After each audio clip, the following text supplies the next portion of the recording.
मादक द्रव्यों के तस्करों, नशीले पदार्थों के सौदागरों की लगातार कमर तोड़ती हुई सैकड़ों टीम ने इस बार नशे के दूसरे स्वरूप अवैध शराब के कारोबार पर एक जबरदस्त धमक के साथ कार्रवाई की है।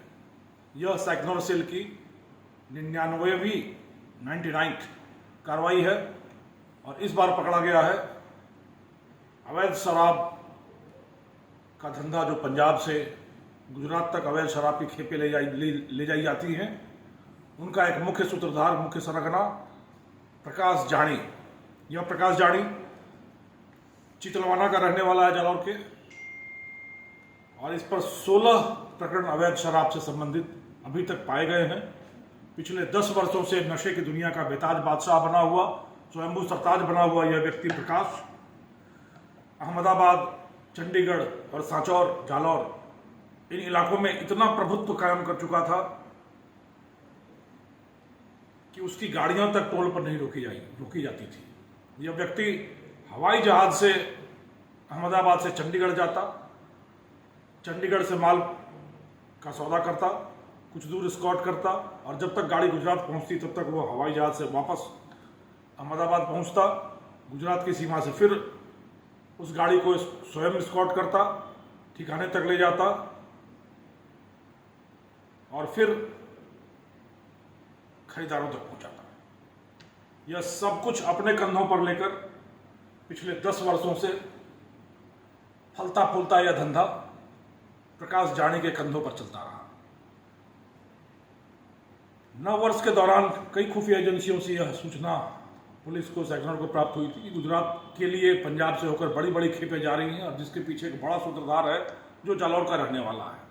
जब गहन शोध किया गया तो सूत्रधार के रूप में इसी प्रकाश जानी, जो 35,000 रुपये का इनामी है, राजस्थान गुजरात दोनों जगह वांछित है और राजस्थान में कम से कम आधा दर्जन जिलों में वांछित है, का नाम सामने आया। पर यह व्यक्ति इतना हाई प्रोफाइल हो चुका था कि इसकी झलक तक नहीं मिलती थी। यह एक छलावे की तरह गायब हो जाया करता था। हवाई जहाज से चलना, बड़ी बड़ी लग्जरी गाड़ियों से एस्कॉर्ट करना और सारा धंधा अपने तक सीमित रखकर किसी और को पार्टनर न बनाना, यह इसकी विशेषताएं थी, जिसके दम पर यह लंबे समय तक चलता रहा। पर बकरे की मां कब तक खैर मनाएगी। पुलिस के हाथ, कानून के हाथ इतने लंबे होते हैं कि किसी की भी गर्दन लंबी कर लें अगर वो गलत कार्रवाई करे तो। और यही हुआ प्रकाश के साथ। विडंबना देखिए कि जिस आदमी ने अपने पूरे जीवन में कभी एक घूंट भी शराब का नहीं चखा, वह व्यक्ति हजारों लाखों लोगों के जीवन में शराब के जहर से अंधेरा ला रहा था और अपने जीवन में प्रकाश ला रहा था। प्रकाश इस हद तक कि अहमदाबाद के शांति नगर इलाके में एक बड़ा पॉश ऐशगाह विलास का केंद्र बना रहा था। फार्म हाउस, वेयर हाउस और सारी चीजें यहाँ खुद की बना रहा था। एक छोटे से घर का रहने वाला आदमी मार्बल का छोटा व्यवसाय शुरू करके पार्टियां करने सांचौर आता, फिर अपनी कार में डालकर शराब गुजरात ले जाता।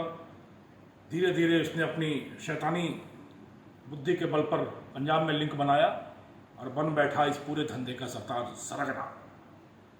अब शराब के अवैध धंधे से लोगों के जीवन में अंधकार फैलाकर अपने जीवन में प्रकाश लाने वाला प्रकाश और जेल की अंधकारमय कोठरी में पूरा जीवन बिताने को अभिशप्त होगा। यही विडंबना होती है ऐसे अपराधियों की, और ये वहीं पहुंच पाते हैं जो उनकी मंजिल होती है। प्रकाश के माध्यम से पूरे युवा वर्ग को यह संदेश है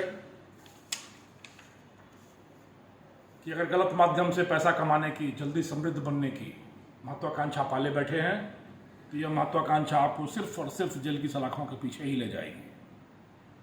अब जेल की रोशनदान से प्रकाश की कुछ किरणें आएंगी। प्रकाश वहां बैठकर सोचता रहेगा और शायद उसकी सोच बदल सके। सोच बदले तो फिर से जीवन में उजाला भरा सवेरा आएगा। और प्रकाश की दुर्दशा देखकर, प्रकाश की परिणति देखकर मैं उम्मीद करता हूं कि यह पूरी युवा पीढ़ी एक सबक लेगी और अपने जीवन में उजाले भरा सवेरा लाएगी, न कि अंधकार की दिशा में रोशनी की ओर प्रवृत्त होगी। इस अभियान का नाम प्रवारुणी रखा गया था। वारुणी का अर्थ होता है शराब और प्रकाश के नाम का पहला लेटर है, और साथ साथ प्र का अर्थ होता है प्रमुख, यानी वारुणी शराब का यह प्रमुख व्यापारी था, इसलिए सदी अभियान का चंद नाम प्रवारुणी रखा गया था। इसी कार्रवाई के साथ साइक्लोनर सेल की 99 कार्रवाइयां पूरी हो गई हैं। अवैध धंधों, मादक द्रव्य के तस्करों, शराब के व्यापारियों और हर तरह के गैर कानूनी गतिविधियां करने वालों के खिलाफ कार्रवाई के लिए कमर कसकर मैदान में टूट पड़ी है, जलजला सा ले आई है साइक्लोनर टीम। मैं उम्मीद करता हूं कि पूरी रेंज की पुलिस, पूरी राजस्थान पुलिस इसी तरीके से जोशो खरोश के साथ, जोशो जुनून के साथ अपराधियों की कमर तोड़ने के लिए कमर कसेगी, कृत संकल्प रहेगी और हम समाज को एक निर्मल, शांत, समृद्ध, प्रगतिशील एवं अपराध विहीन, नशा विहीन समाज बना सकने में सक्षम होंगे।